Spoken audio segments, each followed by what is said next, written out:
चुप बैठना भी अच्छा होता है, बहुत अच्छा होता है कभी कभी चुप बैठना। जहां पर हमें कुछ सोच समझ नहीं पड़ रही वहां पर बोले जा रहे हो तो लोग आपको पागल समझते हैं। अब विवाद भी हो जाते हैं फालतू बोलने से। जैसे एक बार एक पत्नी अपने पति के पास हरी साड़ी पहनकर आई। क्या पहनकर आई? हरी साड़ी। और पति के पास आकर पूछ रही कि मैं कैसी लग रही हूं, मैं कैसी लग रही हूं। अब पति चुपचाप बैठा था, बेचारा कुछ बोल नहीं रहा है, उत्साह हो ही रही बोलने के लिए लेकिन कुछ बोल नहीं रहा, चुपचाप बैठा। और फिर पूछा उसने कि मैं कैसे लग रही हूं, अब बता नहीं रहा। अब पत्नी चिल्लाई, कहा अपनी माता जी को तो बड़ा बोल देते हो कि माँ तू आज बहुत अच्छी लग रही है, मुझको नहीं बोल सकते। अब पत्नी उसके पीछे पड़ गई, बताओ मैं कैसी लग रही हूँ। अब पति ने अपना मुंह खोला और कहा ऐसी लग रही है कि हरी हरी घास में भैंस चर रही है।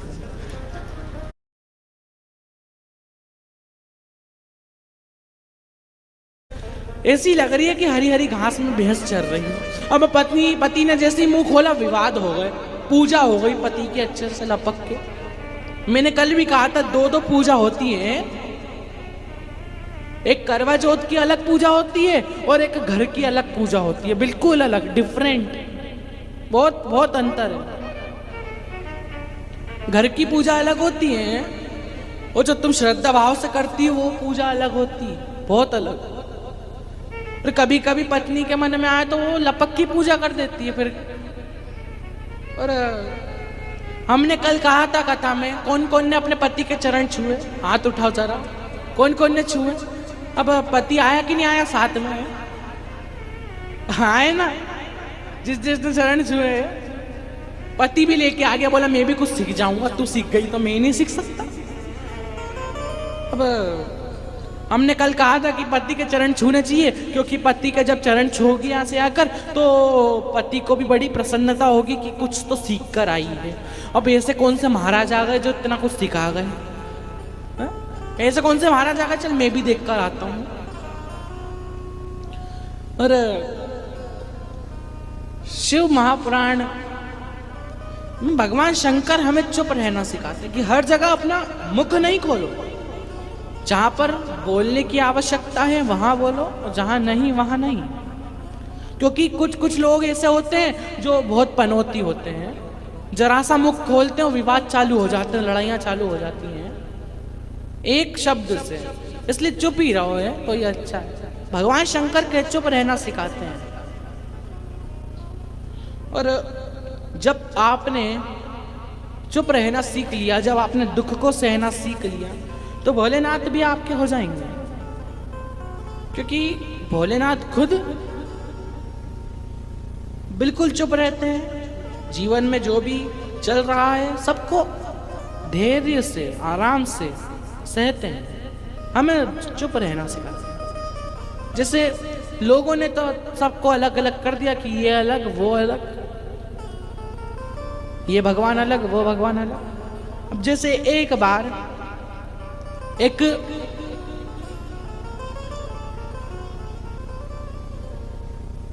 परिवार जिसने अपनी जिंदगी में कभी कांच नहीं देखा, शीशा नहीं देखा, क्या नहीं देखा, जोर से बोलो, शीशा नहीं देखा। अब उसने कभी अपनी जिंदगी में शीशा नहीं देखा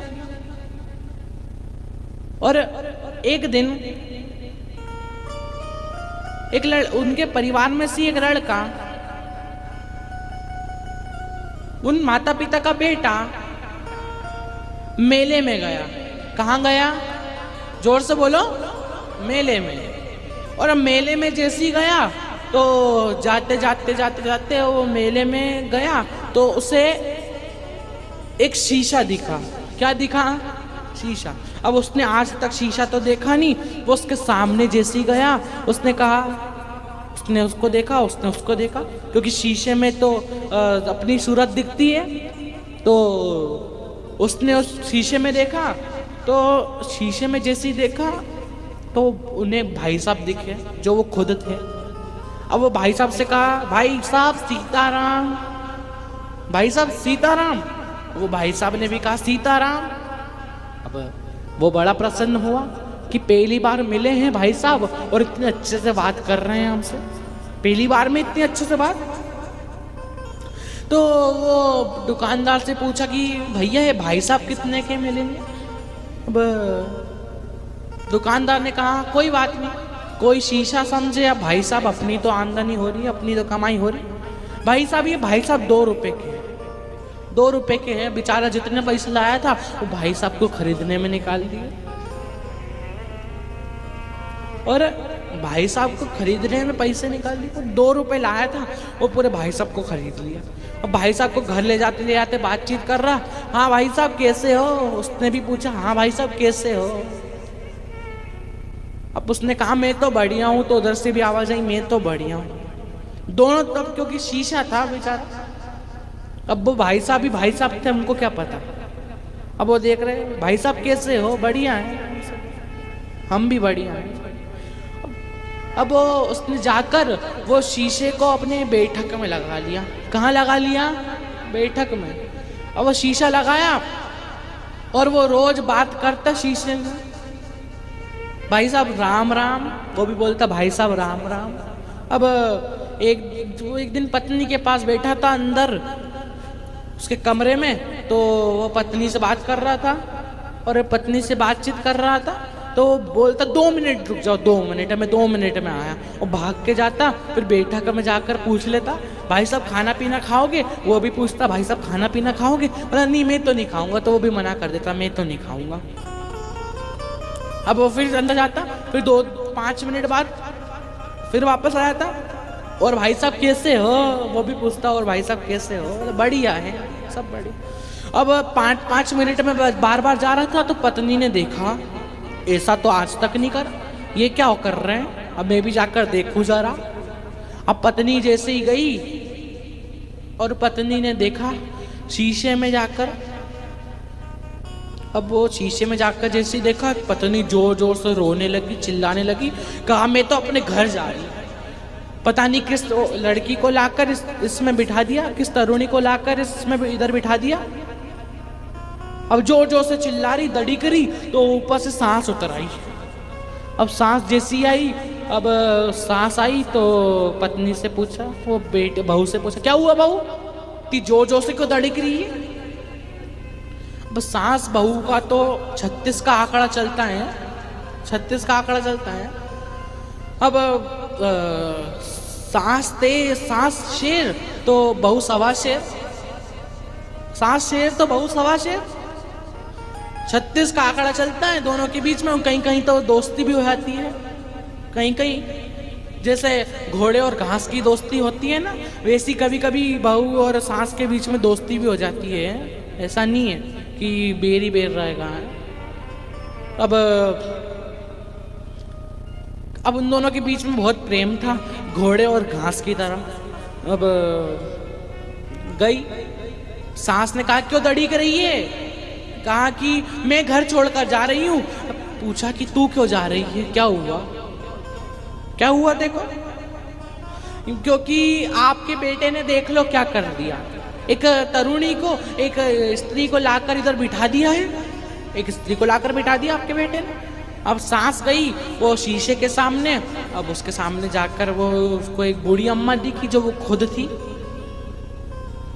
अब वो बूढ़ी अम्मा से कहा माता जी सीताराम। अब वो तो खुद बूढ़ी थी, तो उसने भी कहा सीताराम। अब ठीक है सीताराम कहा। अब वो बहू के पास जाकर कहती कान में कि मेरा लड़का एक बूढ़ी अम्मा को लाया है उसकी सेवा करने के लिए। वो कोई स्त्री नहीं है, हर कुछ मत की, नहीं तो उसको बुरा लग जाएगा।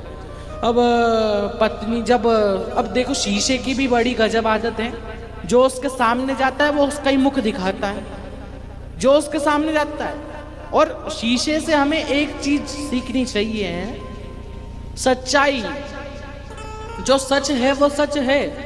उसके सामने अगर गलत पुरुष जाएगा तो वो गलत दिखाएगा, अच्छा पुरुष जाएगा तो अच्छा दिखाएगा।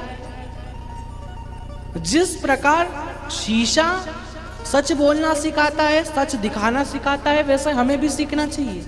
शीशे की तरह। जैसे हमारे मुंह में, लेकिन हाँ ये बात भी सही है कि है जहां पर कभी कभी सच बोल देते हैं तो विवाद भी हो जाते हैं। जैसे वो पति ने सच बोला था अपनी पत्नी से, कहीं कहीं विवाद भी हो जाते खड़े। और अब हमें भी उससे एक चीज सीखनी चाहिए, सच्चाई। और भोलेनाथ को सच्चाई बड़ी प्रिय है, भगवान शंकर को सच बहुत प्रिय है। अभी आएगी कथा, सुनना। और बहू जब जा रही तो वो बहू की शक्ल दिखा रही है, सास जब जा रही सास की शक्ल दिखा रही। अब दोनों के बीच में लड़ाई झगड़ा चालू हो गया। अब घास और घोड़े की दोस्ती से वो शेर और सवा शेर की दोस्ती हो गई। और अब साइड में से धीरे से अपने कमरे में से निकलकर ससुर जी भी आ गए। अब ससुर जी आए, अब दोनों को चुप करा। चुप, क्या चल रहा है यहाँ पर? ये क्या दंगल का मैदान दिख रहा है? यहाँ पे क्या दंगल चल रही है? यहाँ पे क्या कुश्ती चल रही है? दोनों लड़ रहे हो? जंगल है क्या? दोनों भिड़ रहे हो? अब ससुर जी से सास कह रही कि देखो उसमें जाकर देखो एक बुढ़िया बैठी है कि नहीं बैठी। अब जो बहू थी वो कह रही जाकर देखो स्त्री बैठी है कि नहीं बैठी।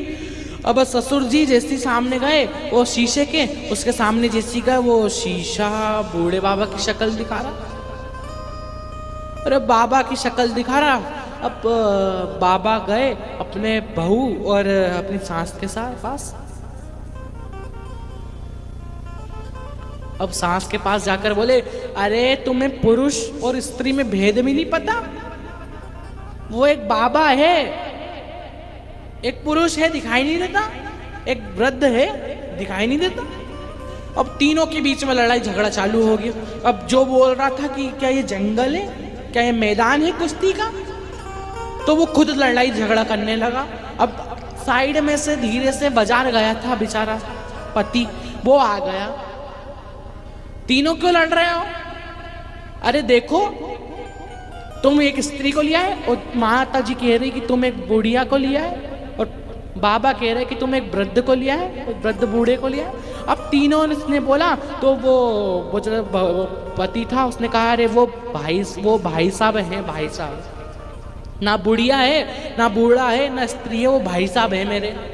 मैं उनसे रोज बातचीत करता हूँ। अच्छा, खाना भी नहीं खाते बेचारे, मैं से रोज बात करते हैं। 2 रुपए में लाया था। अब चारों की लड़ाई झगड़े चालू हुए, खींचतानी चालू हुई।